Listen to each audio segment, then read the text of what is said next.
ചാരന്മാർ തിരിച്ചെത്തിയോ?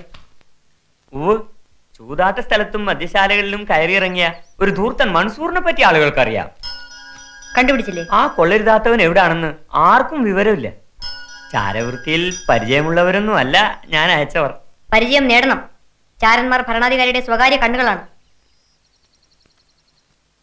ആ തള്ള മഹാസൂത്രക്കാരി. പക്ഷേ ഒടുവിൽ നമുക്ക് പിടികിട്ടി. കൊണ്ടുവരൂ.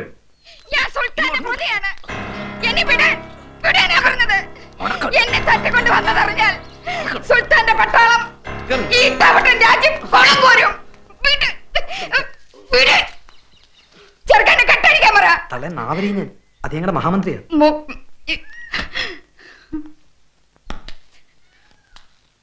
വിചാരണ മഹാരാജാവിന്റെ മുമ്പിലാവട്ടെ.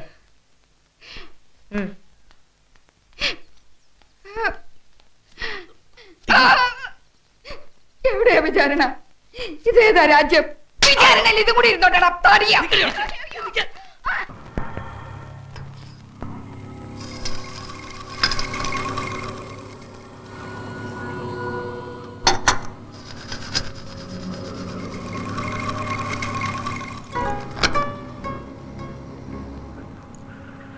മന്ത്രമണലിൽ ഇത് സ്വയം ചലിച്ച് സത്യം എഴുതും. എനിക്കത് വായിക്കാൻ കഴിയും. സംഭവങ്ങൾ കാണാനും കേൾക്കാനും കഴിയും. ഇവർ ഹീനമായ ഒരു കുറ്റം ചെയ്തിട്ടുണ്ട്. എന്താ നിന്റെ തൊഴിൽ? ഒന്നുമില്ല.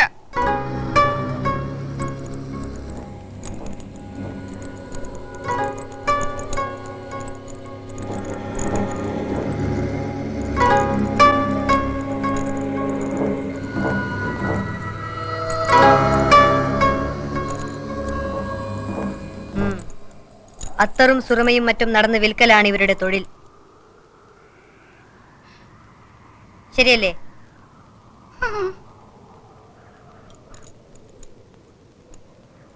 ഇവർ ചെയ്ത കുറ്റം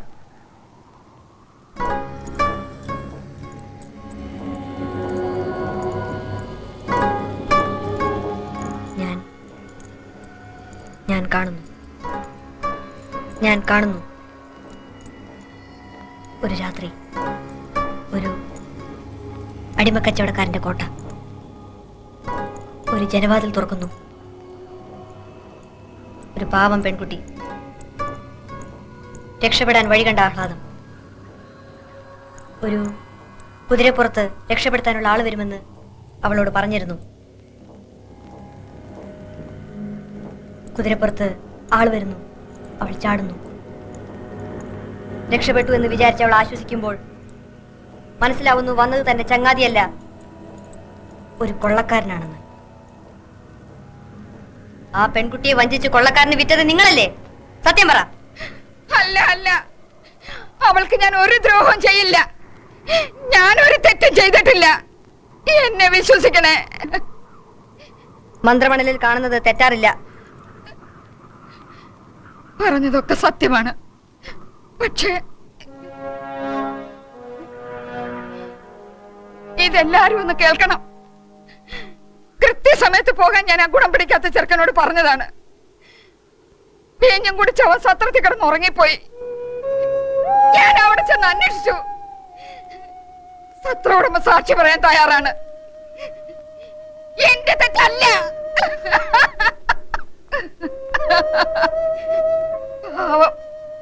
അവളുടെ കഷ്ടകാലം. ഞാൻ ഒരു തെറ്റും ചെയ്തിട്ടില്ല. എന്നെ വിശ്വസിക്കണേ. ഒക്കെ ആ ചെറുക്കൻ കാരണമാ.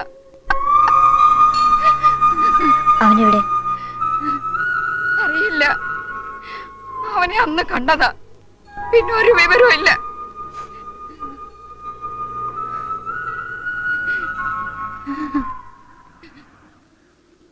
കൂടുതൽ ചോദ്യം ചെയ്യേണ്ടതുണ്ട്. ഇവരെ എന്റെ മന്ദിരത്തിലേക്ക് കൊണ്ടുപോകൂ.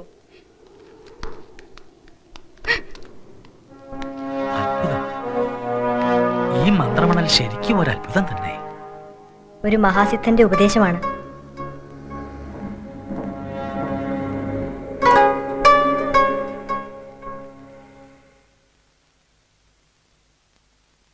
ഇങ്ങോട്ട് വരാൻ.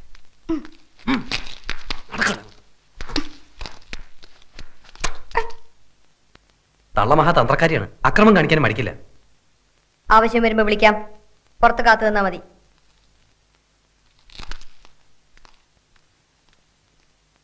ഒക്കെ ആ മൻസൂറിന്റെ ബുദ്ധിമോശം കൊണ്ട് വന്നു പോയതാണ്. ഏത് കൊള്ളക്കാരുടെ നടുവിലാണാവോ ആ പാവം പെട്ടുപോയത്.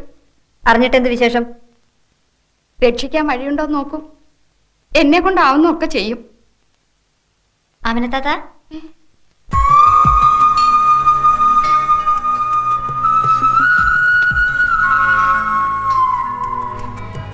എന്റെ ദേവോളെ, എത്ര കാവൽക്കാരുണ്ട്.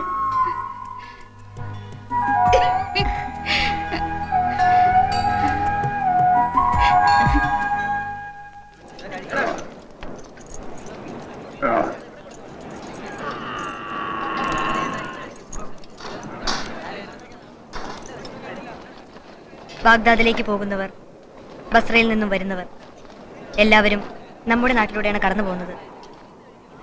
സത്രങ്ങളോ വഴിയമ്പലങ്ങളോ ഇല്ല. ഭക്ഷണം കഴിച്ചു പോകട്ടെ. വിശക്കുന്നവൻ ആഹാരം കൊടുക്കുന്നത് പോലെ പുണ്യം മറ്റൊന്നില്ല.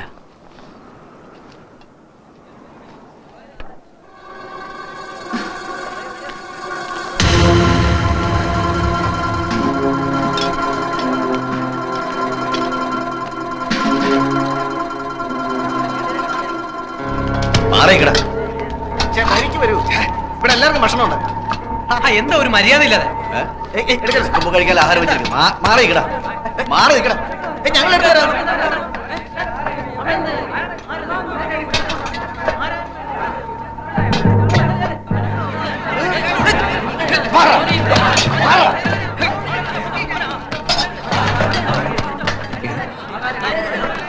അപകടമുണ്ട്. വേഗം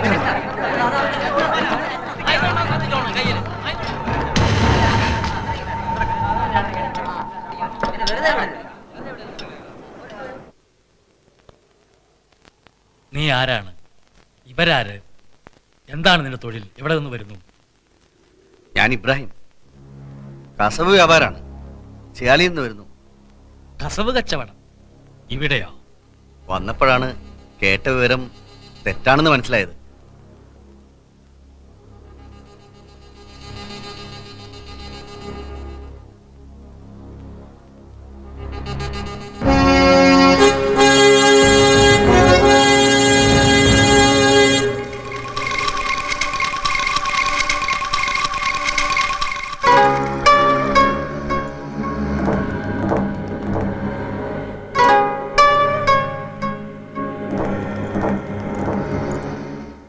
പ്രഭു, ഇവൻ പറഞ്ഞത് വെറും കളവാണ്.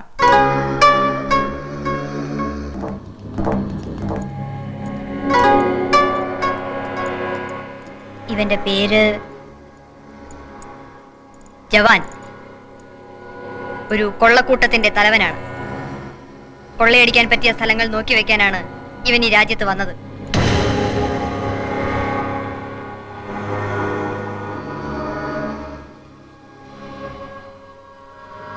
ഇവന്റെ താവളം ഞാൻ കാണുന്നു.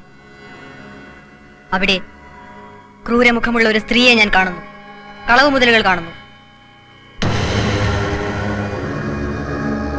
മന്ത്രമണൽ പറയുന്നത് ശരിയല്ലേ? സത്യം പറഞ്ഞില്ലെങ്കിൽ വേറെയും ശിക്ഷയുണ്ട്.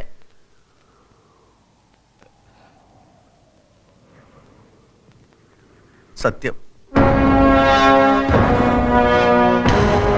ഇവനെ തുറുങ്കിലടയ്ക്കും, ജീവപര്യന്തം.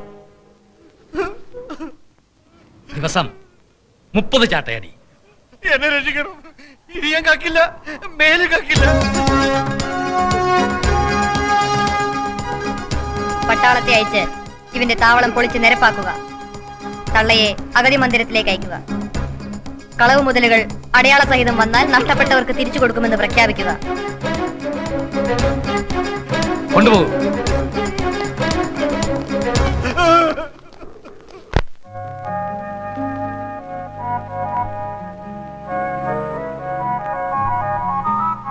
രാജകുമാരി ഇങ്ങോട്ട് എഴുന്നള്ളുന്നു. രാജകുമാരി ഇങ്ങോട്ട് എഴുന്നള്ളുന്നു. എന്തെങ്കിലും പറഞ്ഞ് ഒഴിവാക്കൂ. വേഗം അകത്തേക്ക് വിടരുത്.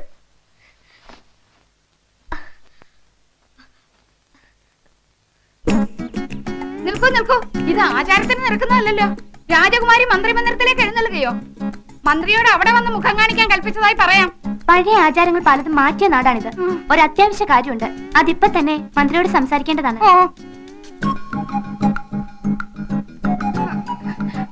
പാവം ക്ഷീണിച്ച് വിശ്രമിക്കുക. മന്ത്രിക്ക് ചെറുപ്പമല്ലേ? രാജകുമാരിക്ക് അധിക സമയമൊന്നും വേണ്ട. അതെ,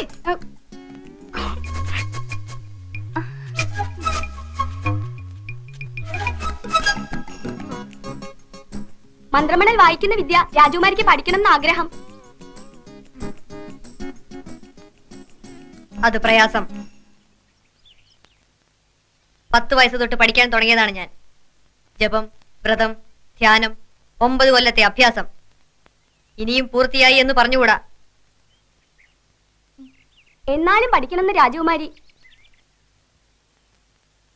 മറ്റൊരാളെ പഠിപ്പിക്കാൻ ഗുരുവായ മഹാസിദ്ധന്റെ അനുവാദം വേണമല്ലോ.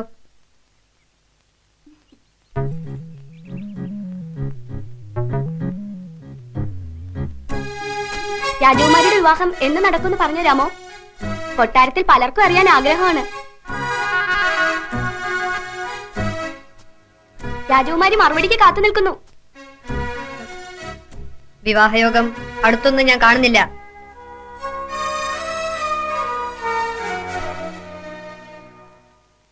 ഇപ്പോ രാജകുമാരിയുടെ മനസ്സിലൊരു നവയുവാവുണ്ട്. അതാരെന്ന് പറയാമോ? പിന്നെ ആവട്ടെ, രാജകുമാരിക്ക് ഇപ്പൊ അറിയണമെന്ന് നിർബന്ധം.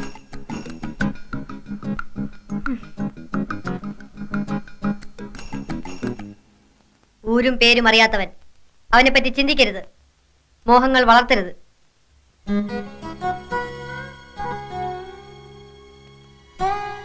പിന്നീട് രാജകുമാരിക്ക് ദുഃഖിക്കേണ്ടി വരും. ഇതൊരു മുന്നറിയിപ്പാണ് എന്ന് മന്ത്രമണൽ പറയുന്നു.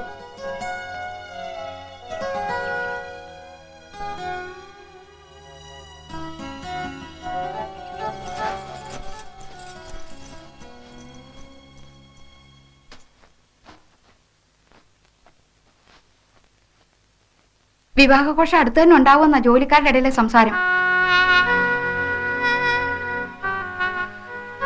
എനിക്ക് വയ്യ, രക്ഷപ്പെടാൻ ഒരു വഴിയും കാണുന്നില്ല. ഞാൻ എന്ത് ചെയ്യും അമിനത്താത്ത?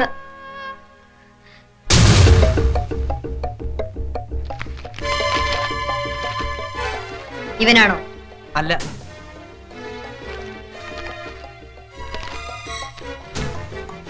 ഇവനോ? ഇവൻ തന്നെ ഉറപ്പ്. നല്ല പെൺകുട്ടികൾക്ക് 500 ദിനാർ വരെ തരുമെന്ന് പറഞ്ഞു. ഇവനാണ് റഷീദ്. അടിമക്കച്ചവടം നിരോധിച്ച നാടാണെന്ന് ഞാൻ പറഞ്ഞു. എന്നാലും ധനമോഹികൾ ഉണ്ടാവുമല്ലോ, അതവൻ അറിയാം. ഇനി നിങ്ങളുടെ തെരുവിൽ വരുമ്പോൾ കച്ചവടം നടത്താൻ പറ്റിയ ഒരാളുണ്ടെന്ന് പറഞ്ഞ് നേരെ ഇവിടെ വിവരം കൊടുത്താൽ മതി.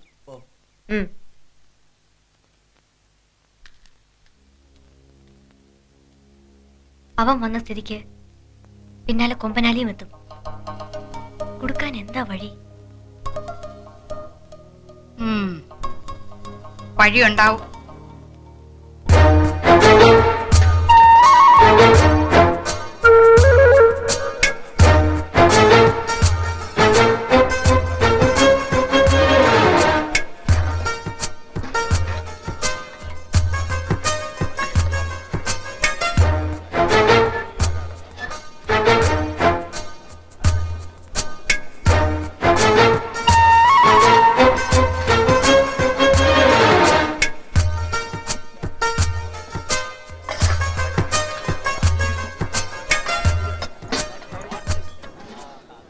ഇതാണ് ആള്. കൊട്ടാരമണിക്കാരായിരുന്നു വിളമ്പുന്നത്. പൂ പോലത്തെ പെൺകുട്ടികള്. കണ്ടു നോക്ക്. നിങ്ങളാരാ? അത്യാവശ്യം ഈ കച്ചവടം നമ്മൾ നടത്തുന്നു. രാജാവറിഞ്ഞ വില നിലവാരം അറിയുന്ന ആൾ ഞാനല്ല. വിളിച്ചോണ്ട് വരാം.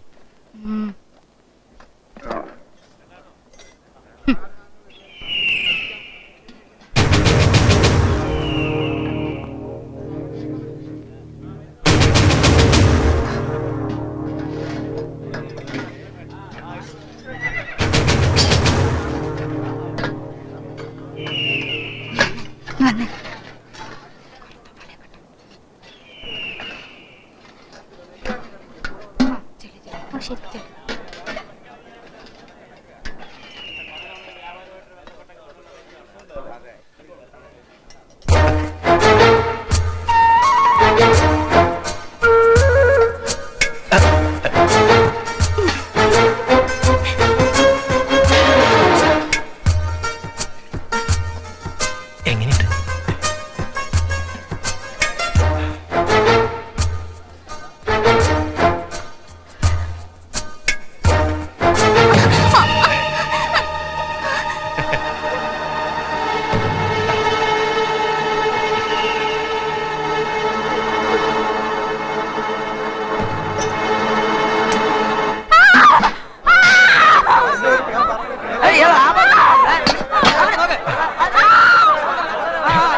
നിങ്ങൾ ആരാണ്? ഞാൻ ഹസൻ, ഇത് നജീബ്, കുതിര കച്ചവടക്കാരാണ്. എവിടെ കുതിരകൾ? കൊണ്ടുവന്നൊക്കെ വിറ്റു. നാടേത്?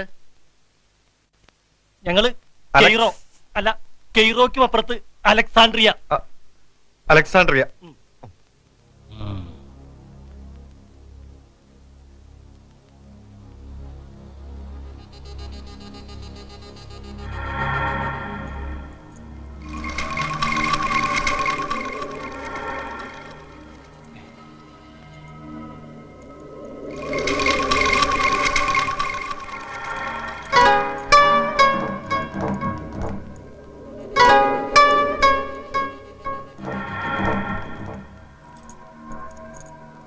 മഹാരാജാവേ, ഇവർ പറഞ്ഞത് അത്രയും കളവ്. ഇനി മാറ്റി പറയരുത്. ഒരുവൻ ബസ്രക്കാരൻ ആലി ഷാഹർ ആനക്കൊമ്പിന്റെ കച്ചവടമായി തുടങ്ങിയതുകൊണ്ട് കൊമ്പനാലി എന്നിപ്പോഴും പേര്. പെൺകുട്ടികളെ അടിമകളാക്കി മൊറോക്കോവിലേക്കും അബിസീനിയയിലേക്കും കയറ്റി അയക്കലാണ് ഇവന്റെ തൊഴിൽ.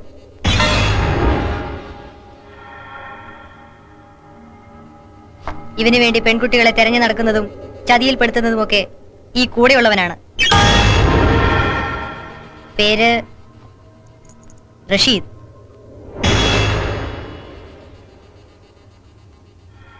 ഈ പറഞ്ഞതല്ലേ സത്യം?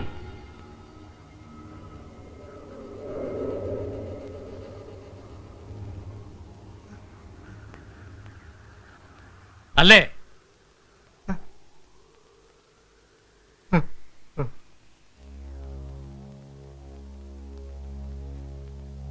മന്ത്രമണലിൽ ഇവന്റെ കോട്ട ഞാൻ കാണുന്നു. 100 പട്ടാളക്കാർ അവിടെ പോയി എല്ലാ പെൺകുട്ടികളെയും മോചിപ്പിക്കണം എന്നാണ് എന്റെ അപേക്ഷ. പൊന്നും പണവുമെല്ലാം അവർക്ക് പങ്കിട്ടു കൊടുക്കുക. അകമ്പടി സഹിതം അവരെ അതാത് വീടുകളിൽ എത്തിക്കുക. ഇതൊരു രാജകൽപ്പനയാണ്. ഇവരെ കല്ലറയിലിട്ട് ദിവസം 60 ചാട്ടവാറടി. അടിമക്കച്ചവടക്കാരെ പോലെ നികൃഷ്ടർ വേറെയില്ല. 60 മതിയോ എന്നേ സംശയമുള്ളൂ.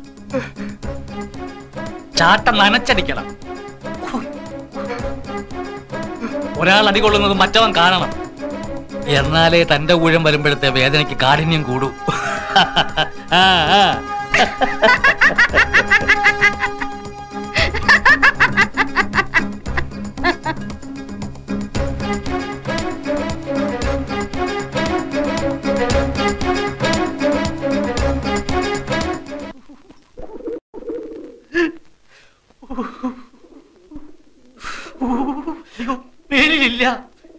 മേലിലില്ല. ചാക്ക് കണക്കിന് പണം തന്നാലും ഈ പണിക്ക് ഞാനില്ല. ഇന്നത്തെ അടി കൂടി കൊണ്ടു കഴിഞ്ഞാ എന്റെ പ്രാണം പോവും.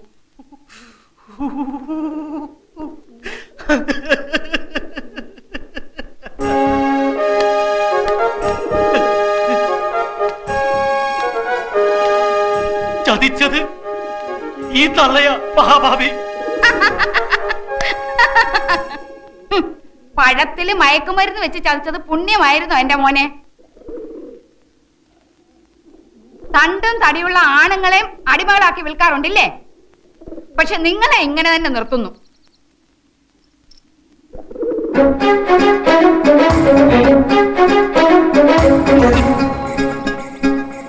സൗകര്യങ്ങളൊക്കെ ഇല്ലേ ആലിഷാഹ്?